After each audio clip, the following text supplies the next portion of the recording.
Les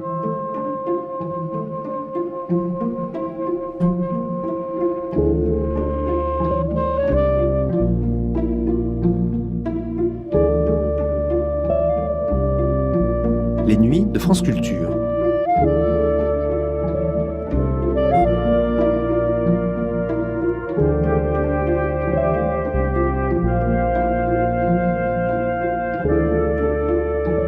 Les nuits de France Culture, une mémoire radiophonique. En 1970, Arcane 70 de Roger Pilaudin s'intéressait à l'antipsychiatrie avec 2 émissions dont l'invité, au micro de Jean Paget, était Maud Manoni. Celle qui était en France la représentante la plus en vue de l'antipsychiatrie venait alors de faire paraître un ouvrage qui devait contribuer à diffuser les positions que défendait l'antipsychiatrie, le psychiatre, son fou et la psychanalyse. L'année précédente, ayant fait le constat de l'impossibilité d'une pratique de la psychanalyse en institution, Maud Manoni avait fondé à Bonneuil une école expérimentale accueillant des enfants autistes, psychotiques ou plus largement considérés comme arriérés ou débiles. Un lieu qui voulait être un lieu de vie où le dire du fou trouve à s'exprimer librement. Dans le 2e des entretiens qu'elle accordait à Jean Paget, Maud Manoni rendait compte de la première année d'existence de l'école de Bonneuil et développait les points sur lesquels se fondait son rejet de la psychiatrisation, en particulier du diagnostic, qui, selon elle, figeait et enfermait le sujet, conduisant à une forme de ségrégation à son égard. Bonneuil se présentant alors comme un espace alternatif, un lieu où précisément s'exprimerait, se vivrait ce que la psychiatrisation figeait.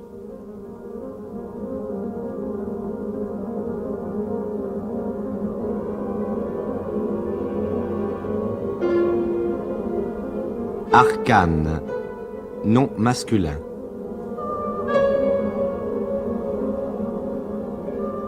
Arcane, terme d'alchimie.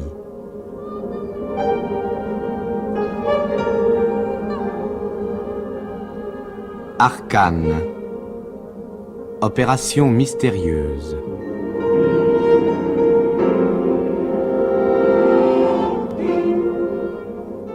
Arcane, étymologiquement arcanus, secret, de arca, coffre.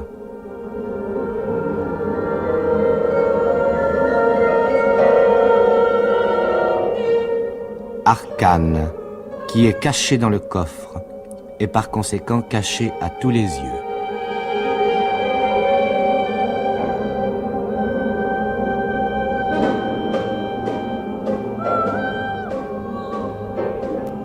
Arcane 70, par Roger Pilaudin.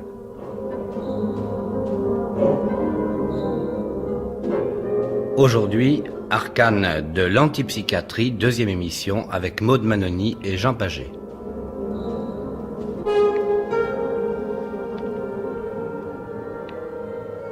Dans une première émission, jeudi dernier, consacrée aux structures de la psychiatrie en France, Maud Manoni a montré combien ces structures contribuaient à déformer le dire du fou et à le rendre inintelligible à toute espèce de lecture, hors la lecture psychanalytique. Le livre de Maud Manoni, publié aux éditions du Seuil et intitulé « Le psychiatre, son fou et la psychanalyse », prouve en effet que les structures psychiatriques, trop souvent répressives, accentuent le désordre mental du sujet porteur, d'autant plus que ce sujet n'est généralement asocial que dans la mesure où la société contraignante est habituellement responsable de son désordre. Dans cette 2e émission d'aujourd'hui, ce que Maud Manoni préconise, ce sont des mesures d'adaptation et l'assouplissement d'un système qui laisserait au dire du fou sa libre faculté d'expression.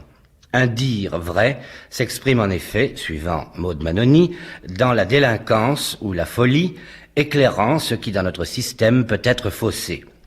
Maud Manoni s'occupe avec d'autres psychanalystes d'une maison où la folie trouve un refuge. Et là, des spécialistes qui ne sont plus des censeurs interrogent la vérité d'un langage où se déchiffrent en clair les traces des tabous et des interdits générateurs de folie. Elle répond aux questions de Jean Paget. Maud Manoni, je vais vous demander de nous rappeler en quelques mots ce à quoi nous en sommes arrivés l'autre jour. Et vous aviez parlé, je crois aussi, alors du dépistage que l'on fait depuis quelques années dans les écoles et chez les jeunes enfants. On prétend dépister la folie ou l'inadaptation. Alors je crois que vous considérez ce dépistage comme pathogène. Oui, j'ai montré que le dépistage en psychiatrie se pose d'une façon tout à fait différente que le dépistage en médecine. En médecine, le dépistage ouvre sur des soins à donner. S'il y a carie dentaire, myopie, tuberculose, il y a des soins à la clé. Tandis que en psychiatrie, le dépistage conduit à des mesures ségrégatives, à des conseils de rééducation là où c'est souvent l'éducation qui a brillé par sa carence. Et le dépistage se fonde sur notre conception de la norme et constitue, avec la course à la sélection, le principal danger de notre époque. Dans l'histoire des deux mères, parue récemment chez De Noël, et que j'ai préfacé, nous voyons dans les deux récits apportés par deux mères d'enfants anormaux comment c'est bien à partir du diagnostic posé et non avant que le drame de la mère a commencé.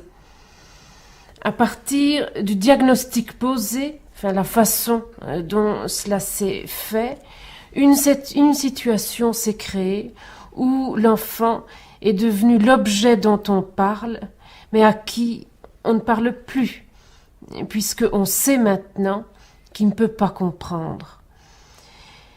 Marcel Faugère, qui est un des auteurs de ce livre, écrit « Pour le reste, pour le retard annoncé, rien. Il n'y avait rien à faire. C'était ainsi. Tout simple. Le médecin avait dit cela aussi tranquillement qu'il aurait ordonné pour son alimentation un jaune d'œuf par semaine. Et la jeune femme d'expliquer ce qui lui restait à faire, annoncer ce retard aux parents, aux frères et sœurs, et supporter le spectacle de leur chagrin à eux. C'est-à-dire que ce qu'il y a d'important là, c'est que, au-delà de l'étiquette arriération et folie, il faut pouvoir entendre ce qui cherche à parler chez les parents ou l'enfant. Et à partir du diagnostic verdict, on ne parle plus. Et c'est là que se tissent véritablement les filets de l'aliénation, aliénation à laquelle nous tous, dans notre société, nous participons étroitement. On peut dire que la société se défend contre le problème de l'anormalité en inventant des institutions trop souvent conçues pour la conservation de la folie. Il existe cependant en France tout un mouvement, avec Deligny notamment, tout un mouvement contre l'instituer. Il existe également, alors je crois, dans d'autres pays, et notamment en Angleterre, un système qui permet justement de traiter mieux les enfants arriérés. Et je crois que le médecin qui s'est occupé de ces enfants s'appelle Nel. Oui, alors Nel n'a pas du tout une école pour enfants anormaux. Il s'agit d'enfants dits normaux.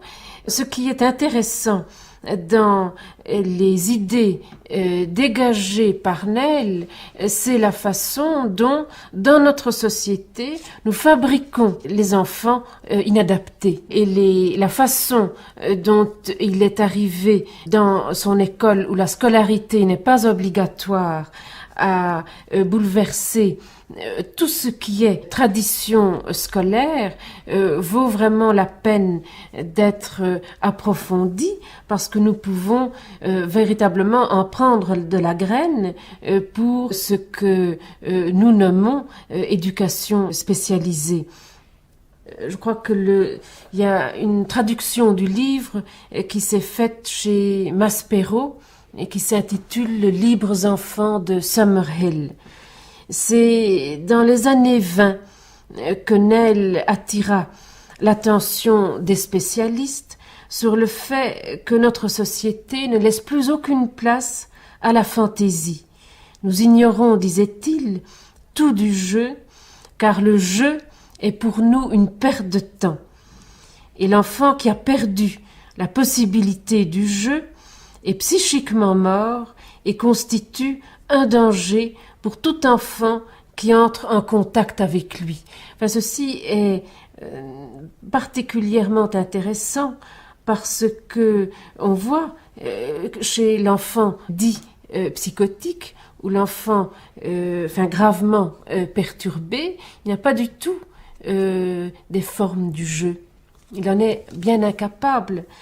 Et ce qui est important là, c'est que l'enfant qui n'arrive pas à projeter sur la scène du rêve, disons la scène du jeu, une certaine dramatisation de ses angoisses, de sa cruauté, de sa curiosité, vivra ses angoisses dans le réel au niveau du passage à l'acte agressif. Et c'est dans ce lieu, celui du rêve appelé par Freud l'autre scène, que nous jouons de façon cachée la peur, la jalousie et pourquoi pas le meurtre. Et ce que nous jouons là, nous tous, de façon couverte, apparaît ouvert dans le langage du psychotique dès lors exposé à la réponse d'exclusion de l'autre, faute d'avoir à sa disposition un lieu où mettre ce qui en lui surgit à certains moments comme prolifération imaginaire. Il agit alors dans le réel, ce qui n'a pu trouver de place dans un ailleurs symbolisable.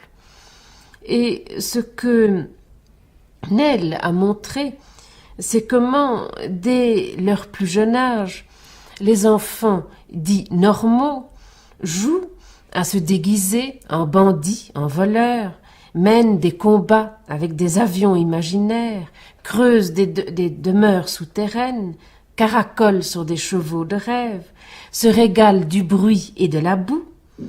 Et, dit-il, les enfants en liberté jouent peu à la poupée, ignorent les jeux de maîtresse d'école et de docteur, tout occupés qu'ils sont à une activité créatrice détachée de toute imitation de l'adulte. Or, la société se défend contre le jeu. Elle ne l'admet que dans un cadre déterminé et restrictif.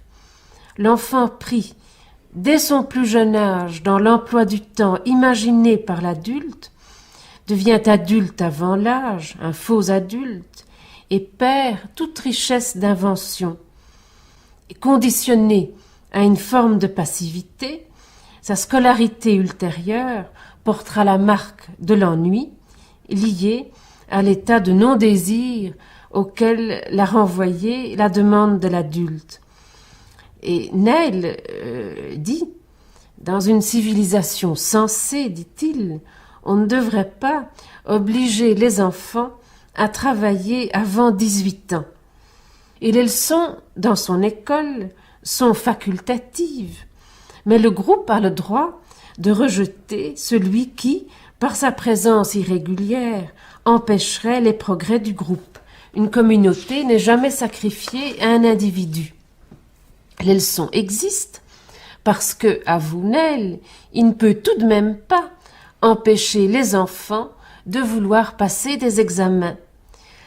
Et la pression de la famille et de la société joue en effet à un moment donné pour que l'enfant rattrape le temps perdu, qui s'avère en fait n'avoir jamais été perdu. Et les méthodes d'apprentissage sont les plus vieilles du monde. Un enfant qui désire apprendre une longue division l'apprendra, dit-il, quelle que soit la méthode employée. Il en va de même pour la lecture, et même la dyslexie ne relève pas d'une pédagogie spécialisée, d'après lui. L'enfant non scolarisé dans son système n'est pas un enfant inactif. De multiples ateliers, fer, bois, mécanique s'offrent à lui. Et Neil évoque l'histoire de certains enfants qui n'ont jamais été en classe. Entrés à 5 ans, ils sont sortis à 17 ans, tout aussi rebelles à toute scolarité organisée, et cependant, ils ont appris à lire et à compter en cachette de l'adulte, et à l'âge d'homme, ils se sont révélés stables et efficaces dans leur métier. Enfin, c'est certainement ça qui m'a préoccupée quand nous avons été avec quelques-uns à créer ce lieu dit d'antipsychiatrie dans la région parisienne où nous n'avons pas d'école, où il n'y a pas, c'est intitulé école expérimentale, il n'y a pas de scolaire. Enfin, ce qui est vraiment intéressant, c'est de voir comment à un certain moment on peut mettre ses enfants à un cours par correspondance où la scolarité peut intervenir et elle intervient à ce moment-là comme surplus, les enfants ayant tant d'autres choses passionnantes à faire pendant la journée. Vous parlez des activités de jeu précédemment que les psychotiques sont incapables d'avoir parce qu'ils ne peuvent pas le vivre dans le rêve. Est-ce que parmi les soins que vous donnez, vous êtes amené à justement les faire jouer ou à leur apprendre à jouer? C'est-à-dire que je déteste le mot soin et on ne leur apprend rien du tout.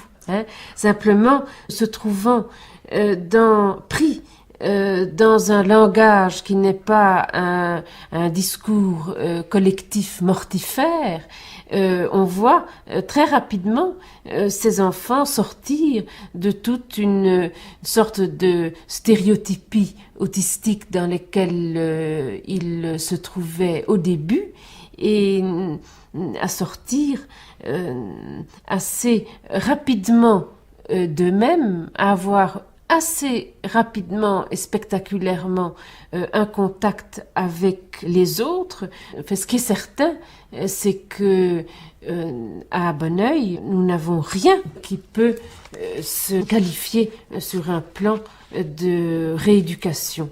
Ce que nous introduisons, c'est beaucoup plus quelque chose de l'ordre des mythes africains, c'est-à-dire des possibilités données aux enfants de reproduire quelque chose qui est comme la fête africaine, les contes qui sont racontés et joués le sont dans une tradition africaine, c'est-à-dire que le conteur joue ces personnages, les chante, les Qui danse est le conteur? parfois. C'est l'enfant lui-même Le conteur est un adulte, parfois un enfant, et le tam-tam est tenu par un des enfants.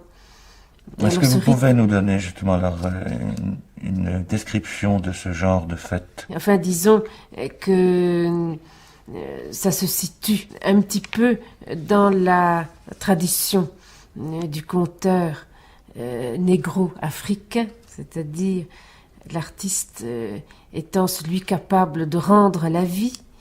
Il y a une recherche musicale qui peut se faire aussi bien avec des casseroles de cuisine qu'avec un instrument qui est celui du souffleur. Il s'agit en fait, par le biais d'une certaine musique rituelle, par des incantations rythmées, par le souffle des acteurs, d'introduire un langage arrivant de partout, atteignant non seulement les acteurs au corps, mais le langage venant de ce corps même, et réalisant, comme le montre Artaud, une sorte de libération de signes, c'est-à-dire que l'enfant se trouve en situation d'être à la fois lui, son ascendance, sa descendance, et ça toujours à la limite d'une vie participant avec la mort organique, c'est-à-dire participant au-delà de la mort avec les ancêtres d'une lignée. Alors ce qui est intéressant, c'est de voir comment les mutiques sont particulièrement bavards dans leur langage phonématique, derrière la protection du masque, ou le truchement de l'instrument musical, celui du souffleur. Et ça montre bien d'ailleurs combien la parole participe du corps. Ils sont masqués, ils choisissent. Il y a des masques à leur disposition, s'ils le veulent. Et ce qui est intéressant, c'est qu'on voit que la parole advient de façon élective dans une situation où se trouve abolie toute distinction entre un intérieur et un extérieur, la gauche et la droite, le bas et le haut. Enfin, tout surgit en même temps, cependant que le monde des désirs se trouve gouverné par un corps de langage. C'est le jeu d'une parole qui échappe, venant alors comme effet de ce langage. Et à la suite de séances de ce genre, est-ce que certains enfants continuent à parler? Est-ce qu'ils retrouvent la parole? C'est-à-dire qu'il faut voir cela dans un ensemble. Enfin, on exerce sur eux aucune pression au niveau d'une demande. Disons que ces fêtes qui ont lieu de temps à autre, qui ont lieu régulièrement, font partie de tout un ensemble de choses offertes dans l'institution, qui peuvent être mises au même rang d'ailleurs de ce qui se passe au niveau d'une réalité où ce sont ces mêmes enfants et qui tantôt sont à la fête, tantôt sont là à faire les courses, pour voir à la cuisine. Disons que le travail et la fête, c'est presque une continuité l'une de l'autre. Ce qui est intéressant dans cette recherche finalement d'un milieu de vie, parce que c'est de ça dont il est question, c'est la façon dont dans un milieu, on pourrait définir le milieu comme étant langage ou ne l'étant pas. Et c'est là que ce qui se fait chez Deligny, dans les Cévennes, est intéressant dans la façon dont il essaye d'instaurer des dispositifs d'existence permettant la prise en séjour d'enfants rebelles à nos normes d'adaptation. Et disons que cette prise en séjour peut s'effectuer soit dans une famille d'ouvriers, soit l'hébergement sous tente dans la forêt des Cévennes ou l'hébergement dans une bergerie. Et dans tous les cas, il s'agira de voir comment un milieu va pouvoir se recréer, entreprendre de s'inventer à partir d'un enfant à problème. Et écoute différente, et l'enfant découvre un autre langage à partir duquel il pourra enfin se définir comme non dangereux. Les familles choisies sont choisies en fonction de quelle sélection? Ce sont des gens qu'il connaît, avec lesquels il est amené à travailler ensuite. Il tient assez à prendre les gens dans des milieux très simples et des milieux, disons, où les gens s'entendent bien, et où il n'y a pas de problèmes spéciaux, et si ce n'est celui d'une pauvreté. Ce que nous faisons à Bonneuil, c'est que nous sommes très soucieux d'offrir une possibilité d'institution qui n'est que lieu de passage, c'est-à-dire où continuellement les portes sont ouvertes et dès que l'enfant n'a plus de sens de se trouver là, une possibilité lui est offerte d'aller ailleurs, ou lorsque un enfant est à un certain moment trop lourd à supporter par le groupe parce que les autres commencent à prendre à leur compte la folie entre guillemets de l'enfant, nous l'envoyons à ce moment-là chez Deligny. Et c'est ce qui est arrivé à un de ces enfants dont j'ai parlé, je crois, à l'autre émission, que j'ai appelé l'étrangleur. Ce qui était intéressant pour cet enfant-là, c'est que il est allé donc faire un séjour chez Deligny, et à son retour à Bonneuil, il s'est trouvé à nouveau repris, épinglé dans le discours des enfants qui ont eu bien du mal à lui réserver une autre place que celle du fou. C'est là le côté important d'une évolution de celui qui se met à guérir, entre guillemets, c'est-à-dire à changer. Mais s'il change, ça implique un changement dans ses rapports avec l'autre, et ce changement dans les rapports avec l'autre est toujours très mal supporté. Par l'autre. Par l'autre. Et c'est pourquoi on empêche quelqu'un de guérir, entre guillemets. Et que c'est à ça qu'on doit être attentif dans une institution, sinon on est tout de suite à reproduire les stéréotypies asilaires. Et c'est pourquoi nous avons une telle politique d'avoir fenêtres et portes ouvertes.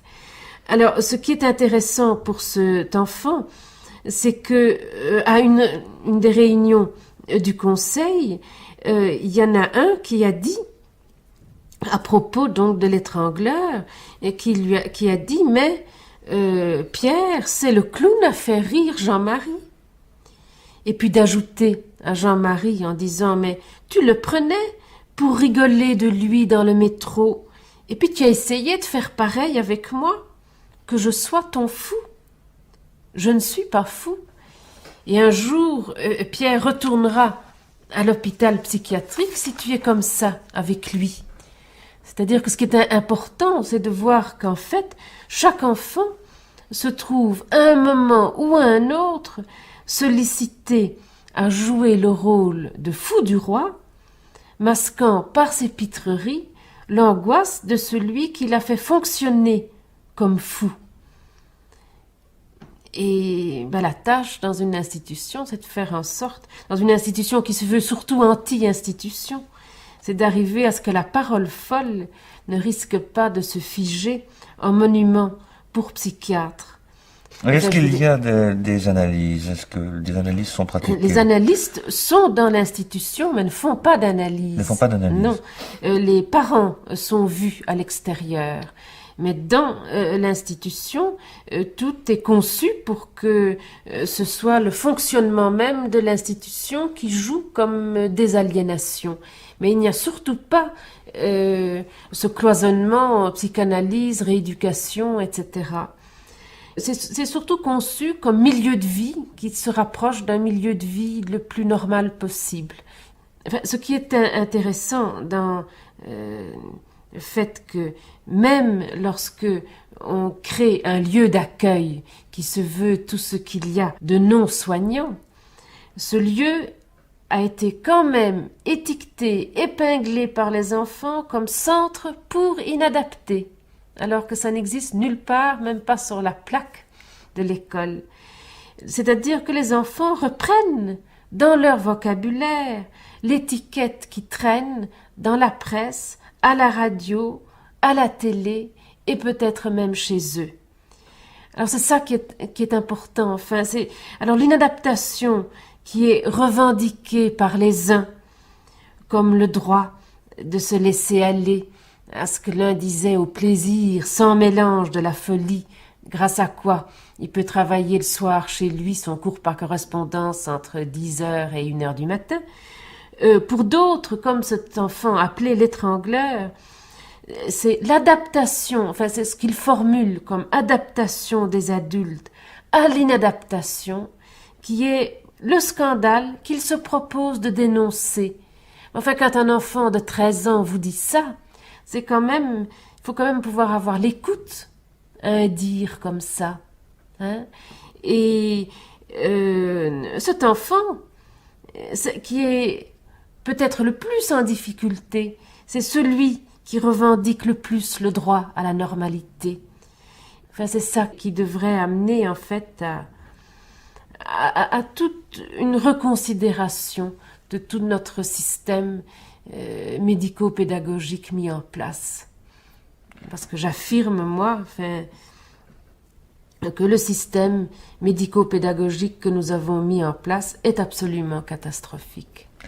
Alors précisément, vous parliez de ce dépistage qui est pathogène et je crois que vous avez un certain nombre de choses à dire alors pour ce qui est de la sélection elle-même. Ce que je peux dire, c'est que telles que les choses sont organisées actuellement, c'est-à-dire la façon dont dès le plus jeune âge on est hanté par l'idée de savoir si l'enfant est normal ou pas, cela crée véritablement des conditions pour une sorte d'aliénation supplémentaire. Et si nous avions une société moins industrialisée, c'est-à-dire qui permettrait d'offrir des possibilités de travail chez l'artisan, il y aurait certainement beaucoup plus de place pour des enfants que nous disons handicapés, mais qui sont parfaitement capables d'avoir un rendement selon des critères qui ne seraient pas les nôtres. C'est l'exigence des diplômes et leur sacralisation qui constitue le véritable drame de notre époque. Dans une des réunions, il y a un des enfants qui, en colère, se lève et qui dit « Moi, mesdames, messieurs, ça ne m'intéresse pas d'être ici, je ne veux pas être chef cuisinier. » En fait, c'est ce qui lui avait été plus ou moins suggéré parce que, enfin, il y avait là une possibilité pour lui de travail dans un restaurant, etc. Et en fait, il est très doué pour tout cela. Simplement, ce contre quoi il proteste, c'est que ça lui est offert comme s'il n'y avait plus de choix possible pour lui. En fait, c'est cela qu'il contestait. Alors, il nous dit donc, moi, mesdames, messieurs, je ne veux pas être chef cuisinier, je veux avoir le droit d'être flic. Il y a un autre enfant qui lui répond, mais pour devenir flic, il faut te renseigner sur ce qui est exigé comme diplôme. Alors, répond l'enfant, je ne veux rien du tout. Puis un long silence, et il se reprend, et il dit, je veux être garde-chasse. Un autre lui répond, mais il va falloir aussi un diplôme. Alors, dit-il, c'est tueur que je deviendrai. Alors il y a un autre enfant qui lui dit, mais alors tu te retrouveras en prison. Ah, la vie me dégoûte, lâche-t-il écœuré. Et on peut dire que c'est bien à ce dégoût que nous participons, cherchant continuellement comment préserver des possibilités créatrices face aux forces anti-vie et qui font d'un enfant à problème un révolté. Et cette révolte doit être entendue et non réprimée. Enfin, comme j'ai eu l'occasion, je crois, de le dire. Vous avez beaucoup insisté sur le fait que oui. la folie devait être dite et entendue. Oui, oui. Et que les choses doivent pouvoir s'inscrire dans le sens de la vie et non contre elle.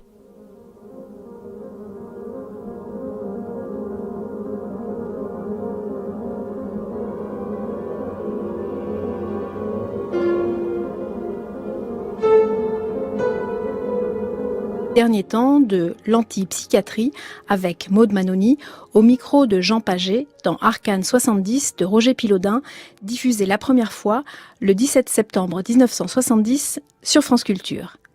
Téléchargement et réécoute à la page d'Ennemis sur le site franceculture.fr.